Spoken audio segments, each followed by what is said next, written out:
अस्सलाम वालेकुम। मैं हूँ आपकी मिस निदा और आप देख रहे हैं मेरा यूट्यूब चैनल मिस मेंटोर।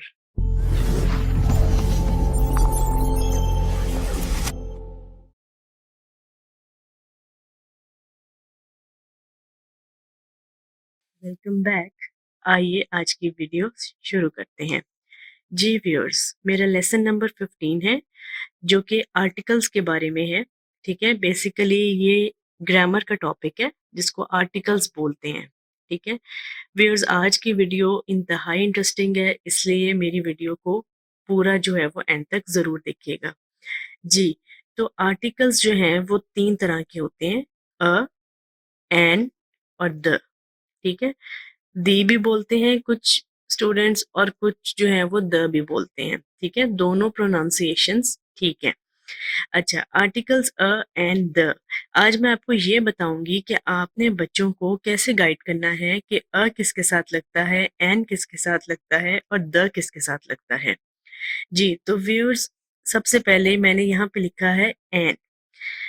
अ, एन और द बताने से पहले बच्चों को आपने वॉवल्स का बताना है कि वॉवल्स क्या होते हैं। ए, ई, आई, ओ और यू। ठीक है, 5 वॉवल्स होते हैं।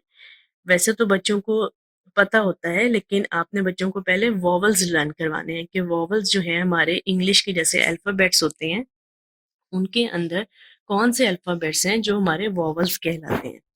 वॉवल्स होते हैं, मैंने फिर रिपीट करती हूँ, ए, आई, ओ, यू। ठीक है, ए, ई, आई, ओ और यू, ये 5 हमारे वॉवल्स कहलाते हैं। अब मैंने यहाँ पे देखिए लिखा है एन। एन जो है वो किसके साथ यूज होता है। एन बेसिकली व्यूअर्स ऐसे वर्ड से पहले आता है जिसकी वॉवल साउंड होती है। ठीक है, जो वॉवल साउंड से शुरू होता है, मीन्स कि वॉवल जिसके साथ लगा होता है जिस भी वर्ड के साथ, जैसे एलिफेंट है।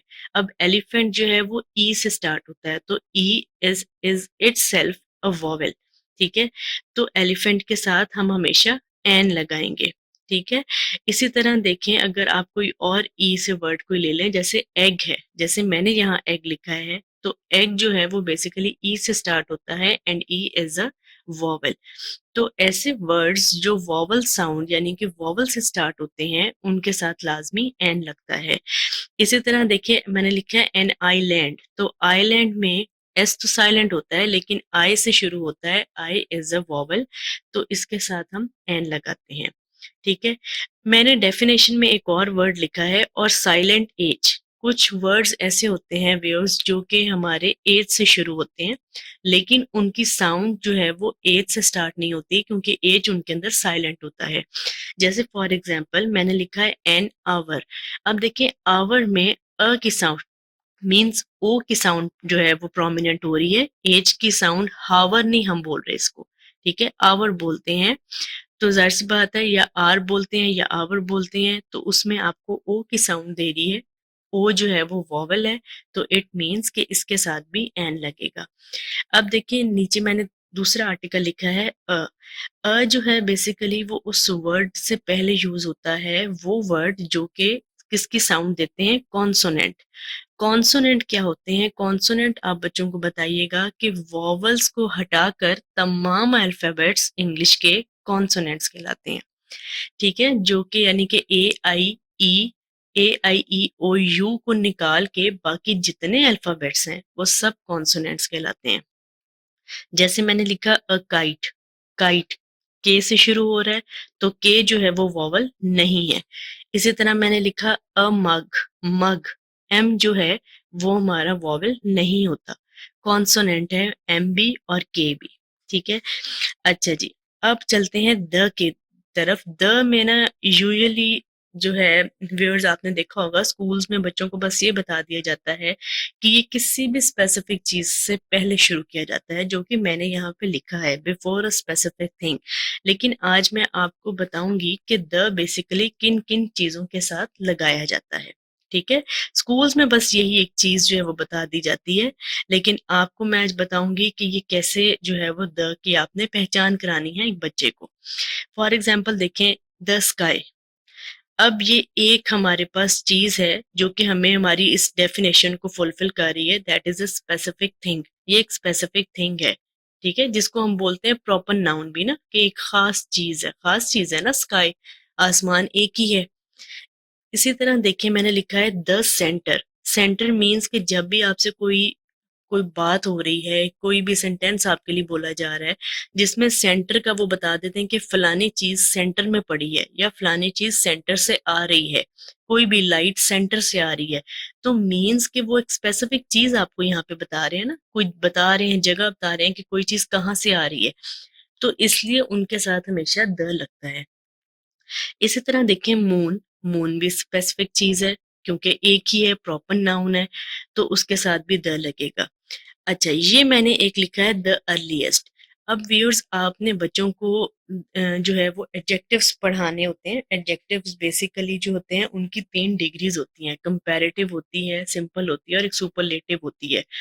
तो बेसिकली सुपरलेटिव ये होती है जिसके अंदर ईएसटी लगता है एंड पे, अर्ली, अर्लियर और अर्लीस्ट। ठीक है, तो अर्लीस्ट जो है वो बेसिकली एडजेक्टिव की सुपरलेटिव फॉर्म होती है, तो सुपरलेटिव फॉर्म के साथ हमेशा जो है वो द लगता है। ठीक है, ये मैंने एक आपको नई चीज अभी बताई है अपनी डेफिनेशन से हटके। अच्छा, अब देखें समटाइम्स बच्चों के पास पैराग्राफ की फॉर्म में जो है वो लिखा हुआ आता है, वहां पे भी बच्चा कंफ्यूज होता है कि अब यहाँ अ कब आएगा, द कब आएगा, कैसे यहाँ द आ रहा है।